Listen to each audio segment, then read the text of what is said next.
Hello అందరికీ స్వాగతం. అందరూ ఎలా ఉన్నారు? శ్రావణ మాసంలో పూజలు ఎలా చేసుకుంటున్నారు? సో, మేమైతే మా సొంత ఊరుకు నెల్లూరుకు బయలుదేరుతున్నామనమాట. ఇదొచ్చేసి Friday vlog.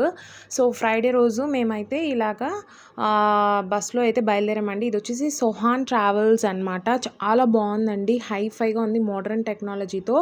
As it is flight లానే ఉందనమాట. సో, టీవీలో ఇలాగా మన నేమ్ అయితే డిస్ప్లే చేస్తారు. ఎవరి నేమ్తో అయితే టికెట్ బుక్ చేసుకున్నామో నేను బస్ని మీకు ఒకసారి చూపిస్తున్నాను. ఎవరైనా బెంగళూరు నుంచి నెల్లూరు వెళ్ళాలనుకుంటే ఈ సోహాన్ ట్రావెల్స్ని బుక్ చేసుకోండి. రీజనబుల్ ప్రైసెస్ అండి. 900లో అలా వస్తుంది స్లీపర్. మీకు మంచి ఫెసిలిటీస్ అనమాట. ఇలా హెడ్ ఫోన్స్ వస్తాయి. సపరేట్గా టీవీ ఉంటుంది.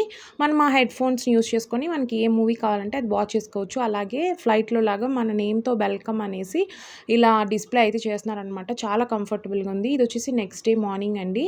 సో, మేము మార్నింగ్ వెళ్ళగానే ఎండలు భయంకరంగా దంచేస్తున్నాయి అనమాట. అసలు ఎండ కొట్టేస్తుంది. సో, మేము బాదం మిల్క్ అయితే ఫేమస్ నెల్లూరు బాదం మిల్క్ అయితే తాగేసి చక్కగా మేము ఎక్కడికి వెళ్ళాము, అసలు ఎందుకు నెల్లూరు వచ్చామంటే సత్యనారాయణ స్వామి వ్రతం ఉందన్నమాట. గృహప్రవేశం చేశారు మా రిలేటివ్స్. సో, దానికోసం అనేసి మేము నెల్లూరు అయితే రావడం జరిగింది. సో, ఇక్కడ ఇవాళ 1వ తారీఖు అండి, శుక్రవారం, ఫస్ట్ శుక్రవారము శ్రవణ నక్షత్రం రోజు సత్యనారాయణ స్వామి వ్రతం అయితే చేస్తున్నారు. సో, వ్రతానికి వెళ్తే చాలా మంచిదని కష్టపడి బాబుని తీసుకొని మేము నెల్లూరు అయితే వెళ్ళడం జరిగిందనమాట. సో, ఇక్కడ పూజ అయితే చేస్తున్నారు.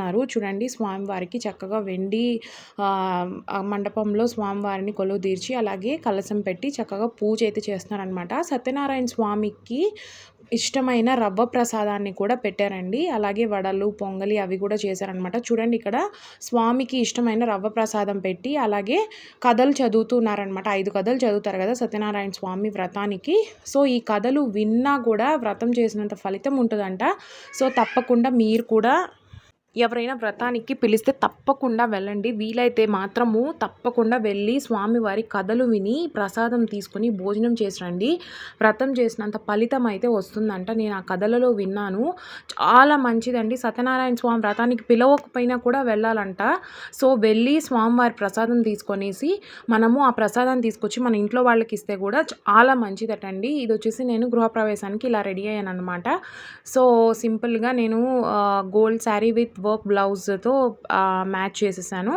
సో, ఇక్కడ స్వామివారికి నైవేద్యాలు అలాగే ఆ రోజు తులసి దళాలతో వెంకటేశ్వర స్వామికి కూడా పూజ చేసుకున్నారనమాట వాళ్ళు. సో, ఇదైతే సత్యనారాయణ వ్రతం. ఈ బ్లాగ్ నచ్చితే మీరు లైక్ చేసి సబ్స్క్రైబ్ చేయండి.